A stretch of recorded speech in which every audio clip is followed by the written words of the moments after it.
Hello, everyone, and welcome to the second video of the day here on the YouTube channel. Yes, the five-star Grand Prix 2025 daily reviews is back for day 8 of the tournament. It was a Red Stars day with a Blue Stars match added in, but it was mostly a Red Stars day. And boy, oh boy, was it a great day once again. The five-star Grand Prix is rolling, and thus the daily reviews are rolling as well. Thank you, everyone, for joining me here for yet another video. If you are, I'm having such a great time with this tournament. It's really just been a whirlwind of a couple weeks, especially. I think we've found a great gear overall with the bigger matches on each show, really delivering. This was the second to final show of the weekend. We do have a show on Monday as well, so we'll be back tomorrow with day 9 to review. So look forward to that. I'm really loving doing all these because it allows me to further, I think, analyze the matches more than maybe I would if I were just watching. And that's been a lot of the fun. So I ask you all, if you haven't already, check out the reviews from the past week or so. We got the day 5 review from the five-star Grand Prix. We have the day 6 review up as well. Day 7, and of course, day 8. You can also check out the Dream Star Grand Prix review. We have day 1 up, we have day 2 up, and just dropped today the combined day 3 and 4 review. Please go and check those out. It means the world to me to continue doing this work and for all of you to enjoy these shows. So I greatly appreciate it. But with that, let's get into day 8 of the five-star Grand Prix action, which was a Red Stars day, as noted. A great day, I thought, overall, with the last 2 matches really hitting the top bar. The show opened up with Azumi versus Rian, a match that I think is a fitting opener. I think Rian has been good in these undercard roles, maybe the most consistent undercard wrestler in terms of that the first 4 match slate, right? You look at that slate of matches, and it can be a pretty bumpy road on some of these shows, but I think Rian has consistently put in the performances to have a really strong showing, and a continued strong showing. It stayed up here with her and Azumi. I think Rian's such a great future high speed skilled wrestler that getting to show that with Azumi in this match was really important and really exciting, I thought, as a viewer. Um, just continuing to do well, continue to hit her spots, continue to find the moves that work. She's hitting the super cutter, which I think is a great addition to someone of her expert or her uh what's the word? Her experience level so far. I think it's a great move that really, gets the crowd into it. She did hit that. She also was able to reverse the Azumi Sushi for a great near fall. I think that was one of the best points of the match, probably the best point of the match. As from there, Azumi mostly closed it down, hitting the double foot stomp from the top to get the win.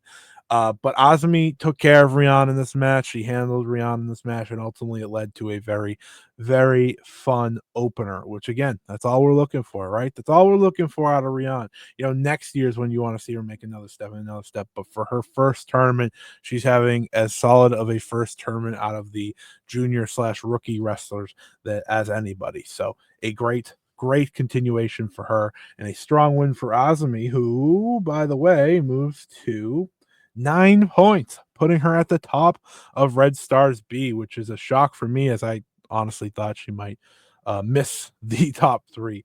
But hey, good for her. It's good to see Azumi getting the proper push. Next up, you had Yuna Mizumori versus Waka Tsukiyama. This was Waka Tsukiyama's longest match to date. I think it bumped up her average match times by literally 2 full minutes, which is pretty crazy considering how short all of her other matches were. Waka Tsukiyama lost to Yuna Mizumori in 8 minutes and 51 seconds, so not a big shock there. But the rest of Waka's matches, for what it's worth, were 4 minutes, 53 seconds, 1 minute and 12 seconds, 28 seconds, 40 seconds. So this match alone was longer than her entire tournament combined. And overall, I thought it was a fine match. I have really taken to like the Waka uh match, if that makes sense. Like, you look at the Saya Kamatani match and how great that was in the 40 seconds that it was, and just that idea of shock value, right? That idea of, oh, the big potential upset. I think those matches were working. But, you know, in the Stardom presentation, Yuna is on the same sort of level with Waka. So why wouldn't it be a longer match? Why would it end in such short notice? Why would it go so quickly if they're in that same level? Which, makes sense. That being said, I prefer if we go back to that kind of high speed, high quick fall type thing. And in many ways, this could have been seen as a high speed number one contenders match. Yes, I know Yuna Mizumori pinned Seira, but obviously Waka Tsukiyama had shown interest in winning or challenging for that belt after the last high speed title defense at Corkin before the tournament. So had she beat Yuna, it would have gave her a claim still to get a championship match. But Yuna wins, earns her second win of the tournament. She is officially eliminated after this show. She has 4 points now, while Waka sits at the bottom with 0. I'm not sure if Waka's ever going to get that W. We then have Seira versus Azusa Naba. I think an important aspect of this tournament for me has been watching someone like Azusa Naba and what she can do and where she can show out. In the matches where she's gotten the opportunity, she's had great performances, right? The Saya Kamatani match still stands out to me as maybe my underrated or dark horse favorite match in terms of just what that did for her. Um, and she's had good matches as well with, she had a fine match with Hana in the early going on opening day, got the big upset there. But this match was kind of more in the ballpark of the Saya Kamatani match. I thought it was not Sarah, Azusa Naba's second best match of the tournament. I thought Sarah had an overall strong performance in leading the way for Azusa Naba as well. They played a little to the high speed. Um, just solid work and top to bottom with Sarah continuously having to try and keep her legs from being attacked by Azusa, via kicks and submissions. We got thrown into the chairs as we often go, by the heel, but Sarah was able to fight back. Uh, Azusa got an ankle lock on Sarah before they ultimately got both to their feet, started trading forearms. Then they traded German suplex. Some sweet near falls in the closing stretch of this match, especially. That really jumped off the page to me the most. Just the creativity and Sarah hit her really cool looking power bomb for a great near fall, but the shock Azusa Naba win came when she rolled Sarah up and kept the shoulders down for 3. So Azusa Naba, just like that, has 2 wins over arguably 2 of the top 3 wrestlers in this block heading in, right? Two of the top 3 that people probably expected to make it through. So that was a really, really cool way to see that unfold. Overall, I think Azusa's had again such a great showing in the matches you want her to have great showings. And I think that's most important here. Sarah continues her consistency as well with a strong performance in the loss. That brings each of them to a certain amount of points. So Sarah still tied for the second spot in the Red Stars A block at 7 apiece. Obviously, Saya Kamatani still clinched, but Azusa Naba's right behind at 6 points, so she is not out just yet. The 17-year-old continues to be a phenom, continues to fight, and very well may still get in that top 3 in a big shocking way. We'll see how that continues to play out. We then have the Lone Blue Stars block match as the remake. Originally, this match was going to be canceled because Ruaka had missed the weekend due to sickness. It was awarded to Aya Sakura, but they instead said, "Nope, we have an opening. Let's move it to this show. Let's put it on this show and put it in the middle of this show." For the most part, enjoyed this match. I think it can be very simple. The Ruaka house style can be hit or miss because she's not always as at the top level. I think Ruaka can be really, really good, but sometimes it can be fine. A little bit of meh. But I think with Aya Sakura and the way she wrestles, it kind of raised that up a little bit to be pretty fine, solid match. Aya Sakura hit some big kicks in this match, really just utilizing those to make for an exciting offensive repertoire that she's put together. Um, Ruaka shook him off. Ruaka continued to kind of dominate in some ways and take the kicks from Aya, who continuously brought it to the stage. Ultimately, in the end, Ruaka got the win with the German suplex, pitting Aya in the middle of the ring, and once again, leaving Aya Sakura looking up at the lights. So, despite originally getting these 2 points, she ends up with 0, while Ruaka gets a big time win that keeps her, I think, I think, directly in the conversation for Blue Stars A. This brings her to 5 points. She's now just 2 behind Seriano for the third spot, which I think is quite important. Those two have wrestled, so the advantage does go to Seriano, but she's still in it. She's still in it. Ruaka's got how many matches do we got left for Ruaka? Ruaka's got 2 matches left. If she wins them out and Sayori loses her 2, and there's a conversation to be had. There's a conversation to be had. But a very fine middle of the card match, a fine addition to this card, and no problems here whatsoever. We then get to the final 4 matches on the card, and this is, of course, when these shows often begin to pick up, starting with Hanan versus Lady C. Interesting placement nonetheless, but hey, Lady C's got some opportunities to shine, and I thought she did another good job here. I think Lady C overall is not going to be your end all be all wrestler. She's not going to have the greatest performances maybe ever, but she's going to go out there, she's going to work hard, and she's going to give you a pretty solid match along the way. And that was the case here. I thought she gave you a pretty solid match along the way. She ended up not beating Hanan, but really bringing it to Hanan. At times, it felt like Hanan would kind of just walk through her, but she continuously came back and came back, including some great moments throughout the match, including when Hanan hit a backdrop suplex, which was quickly followed by a nasty big boot from Lady C. Lady C also got the swing in this match on Hanan, which was always a good spot. Um, at one point, Hanan tried for that new spin out DDT that she's doing. I don't really like it. I don't know if it's just it feels overly complicated because you gotta set up, then you gotta. It doesn't. It's not a move that I really like anyone doing, but it's a fine addition. It's not like it's her signature or anything, so I'll get over it. This match had a nice near fall where it looked like Lady C was going to steal the win.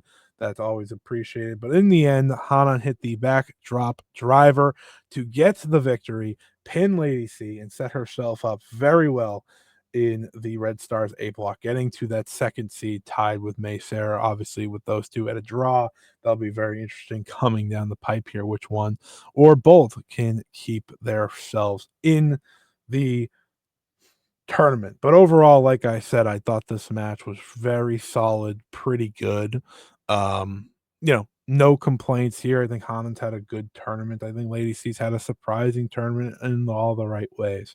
So again, continuation of the tournament, continuation of here and there. But let's get to that final 3, starting with Sayaka Kurara versus Tomoka Naba. Tomoka Naba was in a must-win scenario. Had she lost, elimination was guaranteed, but she still got eliminated later in the night, but it was important for her at this time to stay alive.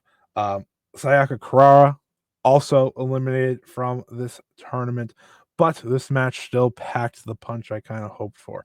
I think when it comes to Tomoki Naba, her ability to be so serious and to be as locked in as she has been throughout this tournament has been a real treat to watch, quite honestly. I think again she brings a certain legitimacy and a certain consistency that does her a lot of good and does Stardom a lot of good when she's around. You know, she's very in control. She works the left leg of Sayaka throughout a lot of this match. And I think she had a lot of creative reversals for the spear that I really enjoyed. You know, Kurara's big spot is the spear. So if she keeps failing and failing before finally hitting it, it's a great workup to that spot and to that move. Um, you know, the first spear attempt, she kind of Tomoka headlocked her, brought her down, and moved into a heel hook, which was really nice. Just overall wrestling there that I quite enjoyed. You also had Kurara bounce back though. You know, was taking a lot of the pain in this match. She was taking it back and forth. You know, Tomoka just kicking her and wearing her down, but she ultimately gets that sleeper hold. We've talked about that sleeper hold and the usage of that and finding the right times to use it. And this was a right time to use it. It got her back into the match, right? Able to slow down Inaba before getting to the breakup, which I thought was a good spot. She once again had the spear caught by a knee. You know, Inaba moves out of the way, lifts the knee, and absolutely takes out Kurara. I thought that was a great spot there as well. And ultimately, in the end, Kurara did hit that big spear for a great near fall, but it was another heel hook submission. Working that leg worked out for Tomoka Inaba, who got her second win, similar to how she got the win against Starlight Kid earlier in the tournament. Overall, a good match for both of them. You know, we've talked a lot about Kurara, we've talked a lot about Inaba throughout this tournament and what they've been able to do, and I think they deserve their flowers here with a solid match as well. This isn't going to be a match that's talked about a ton. It arguably could be Tomoka's weakest, depending who you talk to, you know, because she just had such a great tournament. That's not a shot at either of them, but Kurara has found consistency and a consistency level that's really exciting for both herself and for Stardom. Then we go to my match of the night, one of my favorite matches of the tournament. I know, surprise, surprise, Rina's in it, so of course that's the case. But listen, Rina's had an incredible tournament. I think if anyone told me she was your MVP of the tournament, I would not argue. Now, Sari's in this tournament, so I would argue. But in all seriousness, I think Rina has consistently gotten the best out of seemingly every match she's had dating back to night one, and it's only gone up from there, right? She was luckily in the spot of facing Poi, Azumi, and Starlight Kid in her final 3 matches. And doing so, that gave her a big advantage, I think, of having the best tournament because now she's closing as strong as humanly possible.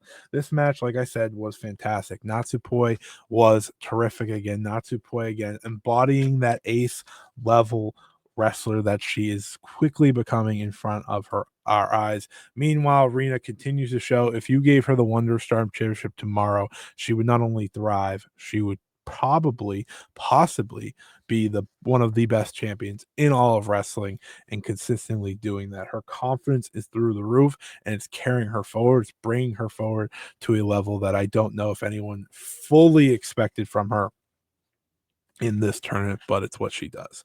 So this match had a quick start, quick opening. That's kind of been the consistency, I think, of Natsupoi's overall tournament. You know, Rina took that nasty bump that we've now seen both Wingori and herself take on the apron, where you're ripped down from the top rope right onto the apron, back, hip, fully into that, you know, the edge of the ring. Just absolutely nasty, but she was able to continue fight through. They were teasing, you know, the count out, you know, ripping at each other's hair, teasing, trying to throw each other into the chairs. I liked that. I liked teasing the chair spot, but not actually getting to it because, again, these two are fighting for position. These two are fighting for a spot in Red Stars BA. Spot, by the way, that is not locked in for really anyone. It's anyone's ball game. We have 5 people in full competition of that final spot, and I thought that was a lot of fun there.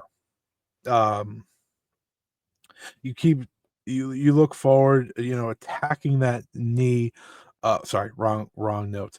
They start face to face, start slapping each other across the face, which I thought was interesting, especially in the early going. But again, you're seeing Rina try to take on that main event level, that main event role that I think brings her such a long way, and why she's so advanced in the realm of stardom despite her age. She got a great judo throw in on Natsupoi. Natsupoi came crashing down, but Natsupoi, to get back on offense, started to lock in and focus on the arm of Rina. Right, we've seen Natsupoi through the past couple of years do that. Right, work towards the arm, try to make the arm a place of attack, make the arm a place of destruction. And I think that's what's really, really important overall. And it's why I kind of really enjoy what this match was in many ways. Because it works into where we go. We got the bottom rope drop kick from Natsupoi, continuing that momentum. And then she went for the Pharaoh gift and missed. So taking the double knees, missing the Pharaoh gift, and that led to Rina hitting the first set of double knees. She then would hit a second set, so no official double double. We did not get the double double like I like to get, but overall, still continued great wrestling. She goes for that gory bomb, right? That gory bomb has been the instant end in all of Rina's matches. They have worked that up through the first four matches, but she hasn't been able to hit it since. And I think that is such a great aspect of her tournament. Is every time you see her go for that, it's like, oh, here we go. But she could not get it. Natsupoi gets off. Rina runs the ropes, hits her with a super kick, brings her down. At one point, they start trading. They start going crazy. In the end, big time release German suplex by Natsupoi, but Rina kicks out at one, gets to her feet, and the match keeps going. She hits an hydrangea bomb. She puts in the hydrangea and rips her back like a crucifix bomb. We're calling that the hydrangea bomb. Then puts on the hydrangea and tries to get Natsupoi to kick out, but Natsupoi is a fighter. Natsupoi is an ace. She gets back up. She hits the SOS, backlash, whatever you want to call it, for a great near fall. I wrote kick out with a exclamation point for those wondering on my notes. She hit the Pharaoh gift, but another kick out by Rina. This has been a big time theme now in both losses for Rina. Despite coming up short now, she is kicking out of moves that have been finishers in multiple matches throughout this tournament. I think that's showing, despite the loss, how strong she's getting and how strong they want her to look in these matches. From there, after the kick out, Natsupoi, it's one more SOS backlash, again, whatever you want to call it, to get to the victory and pin Rina, handing Rina her second straight loss and leaving her reeling after starting off the tournament 4-0. As for Natsupoi, this brings her to 6 points and keeps her in the tournament. A loss would have been backbreaking for Natsupoi, but she now has matches with Rian and Starlight Kid. Starlight Kid on the final night could be a decider, by the way, based on how this block stuff is going. That could decide which one of those two get into that top three, which is fascinating. But this match was awesome. Great match. One of my favorites in the entire tournament thus far, and just a continuation of Rina's MVP level type performance, which at her age is just incredible. We talked about it in, if you watch the Dream Star review, the top two MVP candidates in that tournament so far, Victoria Yuzuki and Saru Yamaoka. If Sari wasn't in this tournament, Rina would be walking away with MVP as well. That is the incredible youth that the Stardom, Marigold, just Joshi world has right now, and it's so incredible to see. It's the best part of Joshi, I think, right now, is that future of Joshi aspect. But we get to the main event, Starlight Kid versus Natsuko Tora. I thought this match was very good as well. Starlight Kids had a spectacular year. Natsuko Tora's had a really good tournament, a tournament that maybe no one expected to be this good, but she is putting in the work each and every time. It kind of makes me think, could this be her last five-star Grand Prix? Just the way she's working. I don't know, because I think Natsuko brings a lot to the table when she's working like this. She's not cheating. She's not putting emphasis on cheating, but she's rather working the match and working a very strong match at that. We did get back thrown into the chair, so Hate does get back to their old ways. She was hitting some nasty chops on Starlight Kid that were echoing throughout the arena. Where was this show, by the way? This show was in nope, that's not the right Okayama. This was sold out crowd in Okayama, so that was a great spot as well. Continuing with that. As I continue to go through here, uh, you know, Starlight Kid to get back on offense is like, I'm going to focus on the knee, which is obviously very smart, right? Natsuko Tora's history, her history with the knee problems. It makes all the sense in the world for Starlight Kid to go after that knee and emphasize that attack. She hits a dragon screw from the top rope, just bringing Natsuko Tora down in agony, and that really is kind of where we go from there. But we also had a top rope backdrop where Natsuko was able to reverse Starlight Kid's maneuver, dropping her right on her back for a great spot. Natsuko would hit the big splash for a near fall, a move that has ended matches in this tournament. Um, Again, they keep going back and forth. Natsuko looks like she's going to close in it, goes for the swanton, misses the swanton, and that's where Starlight Kid looked to get back into action, but she got caught. She got caught on a power bomb. Tora plants her with a sit-out power bomb, but she gets right back up, rips the knee with another dragon screw, and we keep on going. From there, Starlight Kid ends up hitting the moonsault. Again, a move that has ended people in this tournament, but Tora kicked out the former World of Stardom champion, surviving that spot. So from there, Starlight Kid's going for the big arm trapped suplex, but that is not the case. Tora reverses, hits her with a big lariat, hits her with a big Death Valley driver for another great near fall. And in the end, Tora just couldn't have enough in that knee as Starlight Kid got on the Black Tiger leg killer, crushing and pulling at the knee and locking Tora in. Tora has nowhere to go, and she has no other choice but to tap out. This match was really, really good. A great main event, one of the best main events, I think, of the 5-star Grand Prix thus far, and just a continuation of truly how great Starlight Kid continues to be in working the legs and working the madness and really changing her style, right? Once upon a time, the high speed wrestler, now someone who is so meticulous and smart with the way she wrestles. It's been an incredible, incredible change for her, an incredible, incredible run for her overall. I think when it comes to her and Natsuko Tora, they crushed it in this main event.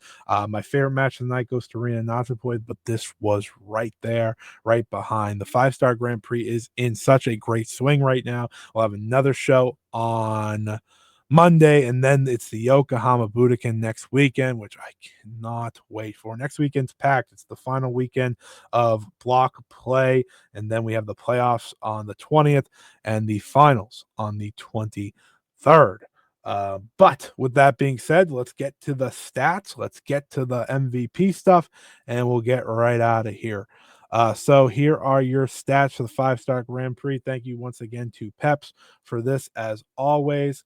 We greatly appreciate it. So the Blue Stars A block is as follows. You have Ami Soray, Bozilla, both at 8 points, Ariano at 7, Ruaka at 5. We bring up the Blue Stars because Ruaka did wrestle at this, so she's right there. You have Saida at 4, Ai Sakura and Miyo Amasaki at 2 apiece, and then Yorihime at 0. Plenty of eliminations on the table tomorrow when Blue Stars is back in action. But to get to the Red Stars A action, you have Saya Kamatani as the only clinched player thus far, with Hanan, Seira tied for the second spot and third spot for that matter at 7 points apiece, but Azusa, Naba, and B. Priestley are right behind at 6 points, while Lady C has a small but fighting chance as she sits there with 4 points. In Red Stars B, it is wide open. Like I said, you have Ozami with 9 points at the very top. You have Natsuko Tora and Rina with 8 points apiece. You have Starlight Kid with 7 points and Natsupoi with 6. This one's the block to follow, the block to watch, because I don't think these final standings of Azumi, Tora, and Rina are anywhere close to where we will truly land. And that top seed, obviously very important. That's a bye until later in the night on that Korakuen Hall show. So when we get there, we'll see how that all goes. But before we get there, let's also look at the MVP conversation now, shall we? The MVP conversation for me has been a fun one throughout this tournament. And let's look at the Red Stars A side of things, as we often do. So, as you can see here, the Red Stars A MVP right now is none other than Saya Kamatani, who was off on this show. She was on the Pro Wrestling Wave show, defending the Regina D Wave Championship and losing, but she has so many two strong matches left. Her next match will be at the Yokohama Budokan. She'll face Seira in one of my most highly anticipated matches, and then Bea Priestley on the final night. In terms of Red Stars B, like I said earlier, Rina is my other MVP. If Sari didn't exist, she would be the runaway MVP right now at a 3.50 average. Tomoka, Naba, and Starlight Kid, though, right behind her at 3.40, with Natsupoi at a 3.35.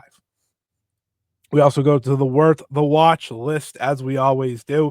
My match of the tournament remains Suzuki versus Sari from day 7. If you want to go check out that review right now, the review is up in full on the YouTube channel, youtube.com/@ScottEatWrestling. Absolutely adored that match. But we have another addition to great today with Rina versus Natsupoi joining the day 8 from day 8. But your great column, so is Sari versus Konami from day 1, Seira versus Hanan from day 4, Sari versus Hina from day 5. I upped that match to this spot after thinking about it a little bit more and giving it a little look again, once again. Azumi versus Rina from day 6, Saya Kamatani versus Hana from day 6, and Rina versus Natsupoi here now from day 8. In the very good column of Saya Kamatani versus Azusa Naba from day 4, Suzuki versus Momo Watanabe from day 5, Rina versus Tomoka Naba from day 5, Natsuko Tora versus Sayaka Kurara from day 6, Soriano versus Bozilla from day 6, Natsuko Tora versus Starlight Kid from day 8. So 2-day show.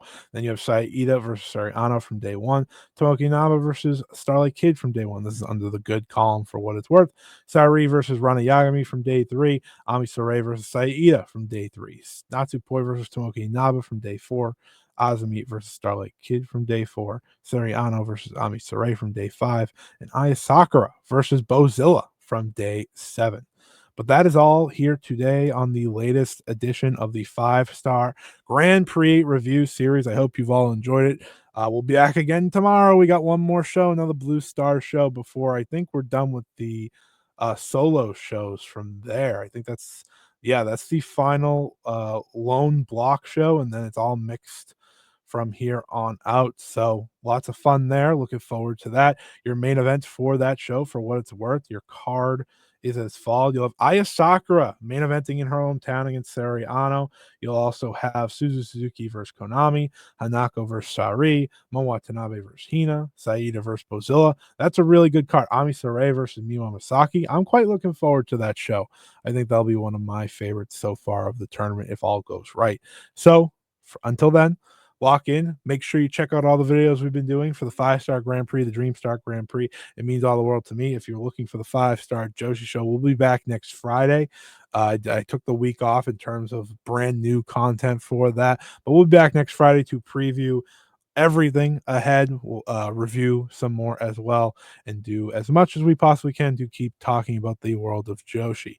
So thank you everyone for listening. Thank you everyone for the support. It means the world to me. Leave a comment. What was your favorite match on this show? Leave a like as well. That does a lot of good for us. And otherwise, thank you so much for listening. And until next time, so long. See you later. Bye-bye.